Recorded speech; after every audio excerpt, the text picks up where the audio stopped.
Hello et bienvenue dans cette nouvelle vidéo Système.io. Dans cette vidéo, je te montre 5 astuces qui vont te permettre de traverser la rubrique spam.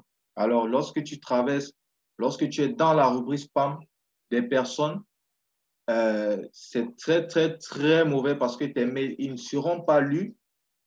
Tu auras dépensé peut-être, je sais pas, de l'argent pour avoir ce trafic et ça ne sera pas bien parce que tu auras aussi dépensé en temps et en énergie parce que tu as mis en place certaines actions, notamment pour acquérir ce trafic. Alors, il faut absolument que tes mails soient lus et l'un des éléments qui va faire en sorte que tes mails ne soient pas lus, c'est notamment la rubrique spam. Si tes mails, ils atterrissent dans cette rubrique, alors c'est beaucoup mieux que tes mails, ils atterrissent dans la rubrique promotion parce qu'il y a des avantages à ça et des inconvénients. Mais dans la rubrique spam notamment, ça veut dire que là, c'est pas bon. Tu ne fais pas de bonnes pratiques.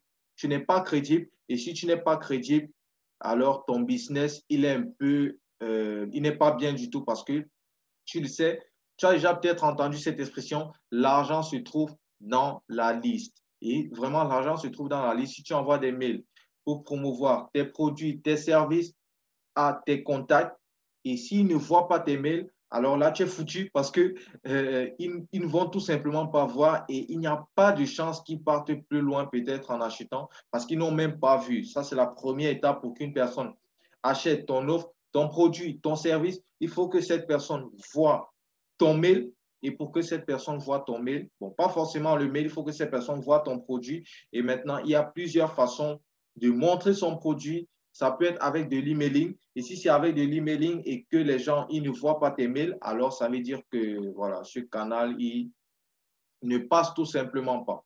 Et ton business, il n'avance pas. Donc, dans cette vidéo, je te montre justement 5 astuces qui vont te permettre de traverser cette rubrique, notamment, et d'avancer plus rapidement dans tes activités. Alors, avant de commencer, je t'invite, si tu es nouveau sur cette chaîne, à t'abonner et activer la cloche de notification pour ne rien rater de nos prochains contenus, car justement, sur cette chaîne, nous produisons des contenus sur l'utilisation du système IO, les fonctionnalités, des hacks que nous avons mis en place, que nous avons trouvés, nous vous les partageons, nous te les partageons, et aussi des astuces, des conseils qui vont te permettre justement de réussir dans le domaine. Comme cette vidéo, elle est plus une vidéo astuces, conseils, mais c'est vrai, il y aura de la pratique à l'intérieur parce que l'idée, c'est de te montrer aussi concrètement sur Système.io comment tu vas faire pour mettre en place ces actions. Maintenant, tu pourras les appliquer avec d'autres logiciels en prenant juste les astuces et pas de pratique. Donc, voilà, je t'invite à t'abonner, à activer la cloche de notification, notamment pour les raisons citées. Je t'invite à lâcher un pouce bleu en l'air et à laisser un commentaire, notamment pour nous permettre de nous faire connaître à un plus grand nombre de personnes et justement d'aider une plus grande communauté. Je t'invite aussi à rester jusqu'à la fin de cette vidéo car tu auras accès justement à un accompagnement totalement offert sur l'utilisation du logiciel Système.io et aussi tu auras les réponses à tes questions. Alors, assez parlé, maintenant passons dans la pratique. Justement, quelles sont ces 5 astuces qui vont te permettre de passer la rubrique des spams, de passer les spams de l'utilisateur et justement d'envoyer des mails qui vont être lus et d'avoir de plus grands taux d'ouverture. Donc, la première chose qu'on va faire déjà, parce que je t'ai dit, ça va aussi être pratique, c'est déjà, on va se rendre dans campagne. Maintenant, ça peut être des campagnes, ça peut être des newsletters que tu envoies et on va venir ici à ce niveau. Voilà, et accès à la formation. On va aller sur un mail et je vais te montrer notamment comment est-ce que tu vas faire les différents éléments que tu vas appliquer. Donc, avant de commencer, quelque chose qui ne fait pas partie de ces 5 astuces, c'est de vérifier ceci. C'est un indicateur qui te permet de savoir que, OK, là, j'ai fait de bonnes pratiques. Là, lorsque j'envoie des mails, ils sont lus. Lorsque j'envoie des mails, ils ne sont pas du tout lus. Donc, ici, à ce niveau, tu as ce petit truc-là, il est vert. Donc, lorsque tu cliques dessus et on te dit notamment, vous avez un faible taux d'email bounce et de rapport de spam. Toutes nos félicitations, nous vous conseillons de lire cet article pour garder ces bonnes statistiques et optimiser la délivrabilité de vos mails. Donc, ça veut dire notamment que ce compte Systeme.io, il fait de très bonnes pratiques. Il a un taux élevé d'ouverture de mails et c'est très bien parce que, voilà, les activités avancent juste. Donc, tu dois tout faire pour que ce petit boulon-ci, il soit vert. Donc, il peut être vert, il peut être jaune, il peut être rouge. Lorsqu'il est rouge, c'est très mauvais. Lorsque tu viens de commencer, il est gris parce qu'il n'y a pas encore eu d'évaluation et parce que l'évaluation se fait chaque après 5 mails envoyés. Donc, l'évaluation se fait chaque après 5 000 mails autant pour moi envoyés. Donc, lorsque tu viens de commencer, il est gris et après l'évaluation, tu vas entrer dans un groupe, soit le rouge, soit le jaune, soit le vert. Le rouge, c'est très mauvais. Et notamment, tu sais, le rouge, il est réputé voilà, pour dire que bon, là, c'est très, très mauvais. Il faut vraiment changer. Le jaune, c'est ce qui est au milieu. Et le vert, ça veut dire que les pratiques, elles sont bonnes. Tout simplement. Maintenant, quelles sont ces 5 astuces? La première astuce, notamment, c'est de toujours demander le consentement de du destinataire. Toujours demander le consentement du destinataire dans le sens où, là, je te montre quelque chose pour demander le consentement. C'est très simple. Tu vas faire une page de capture.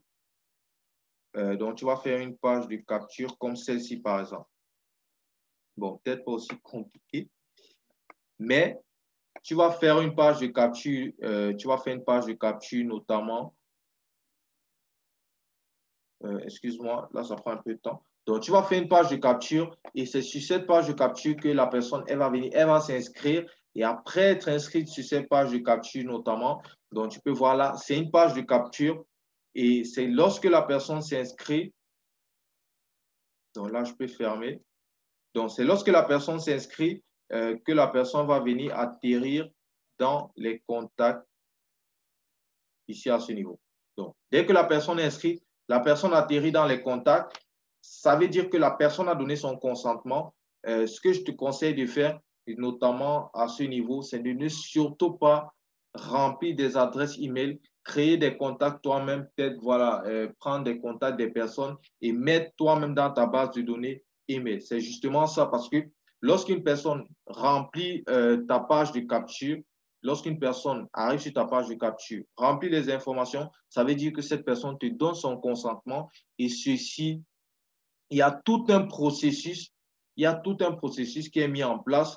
Google, notamment, est au courant que, bon, voilà, cette personne t'a donné son consentement et justement va faire quelque chose pour éviter la repromotion à ce niveau. Mais comme tu le sais, ce n'est pas tout, il y a plusieurs astuces et notamment, la deuxième astuce, c'est de maintenir ta liste de destinataires en parfaite santé. En parfaite santé, ça veut dire quoi? Ça veut dire que tout le temps, tu vérifies ta liste email, tu nettoies, tu supprimes, par exemple, des personnes qui n'ont pas fait d'activité depuis 3 mois, qui n'ont rien fait depuis 3 mois, ils n'ont pas regardé tes mails, ils n'ont pas acheté de produits, ils n'ont rien fait depuis 3 mois. Justement, tu supprimes ces personnes parce que ce sont ces personnes justement qui vont te ralentir dans ton élan. Donc, tu nettoies ta base de données email, tu gères ta fréquence d'envoi avec respect, OK?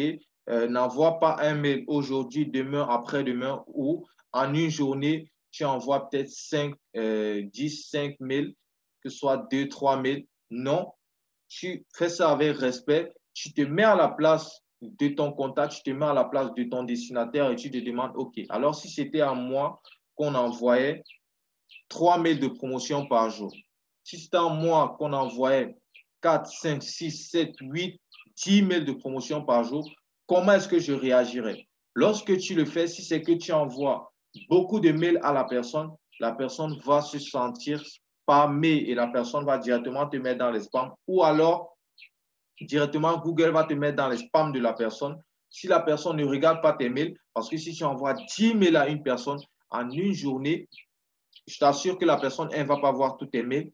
Et l'idéal, justement, c'est de respecter, de gérer la fréquence d'envoi avec respect. Tu peux envoyer un mail par semaine, tu peux envoyer 2 mails par semaine, tu peux envoyer 5 mails par semaine, mais il faut toujours laisser l'espace, OK, à ton utilisateur, à ton destinataire, de consommer le contenu. C'est surtout ça, de consommer le contenu que tu lui as donné. Donc, tu lui donnes un contenu aujourd'hui, Tu le laisses assimiler le contenu pendant un certain temps et après, tu balances un autre contenu, bam, et là, c'est plus facile pour lui d'ouvrir ton mail. Donc, tu le laisses assimiler avant de balancer un autre contenu. La quatrième astuce, c'est de mettre en avant le lien du désabonnement. Donc, toujours dire à l'utilisateur que, OK, moi, je t'ai envoyé ce mail, je t'envoie du contenu parce que je veux t'aider, mais toutefois, si ça ne t'intéresse pas, tu peux toujours te désabonner. Maintenant, je te montre comment faire ça sur System.io. Donc, ici, à ce niveau, vous pouvez modifier le bas de page. Voilà. Donc, ici, à ce niveau, tu as clique ici si tu ne veux plus recevoir mes mails. Donc, là, tu peux voir que c'est quelque chose de personnalisé. Si tu n'as jamais personnalisé ça, ça sera écrit se désabonner, quelque chose comme ça. Donc, pour modifier ça, notamment, tu viens ici à ce niveau et là, tu vois, clique ici si tu ne veux plus recevoir mes mails. C'est beaucoup plus friendly d'écrire ça comme ça. La personne se sent beaucoup plus concernée. Et Google sent aussi que, bon, il y a une vraie relation parce que tu t'adresses directement à la personne. Ce n'est pas juste se désabonner comme c'est au départ. Donc, il faut changer. Je te conseille aussi de le faire. Donc, tu peux voir, c'est ici à ce niveau. Lien de désinscription, ici à ce niveau. Donc, clique ici si tu ne veux plus recevoir mes mails. Tu vois? Donc, directement, tu vas changer. Bon, tu peux mettre n'importe quoi. Ça va dépendre de toi, notamment en fonction de ton jargon aussi, parce qu'il faut vraiment que c'est quelque chose qui soit adapté à ta personne.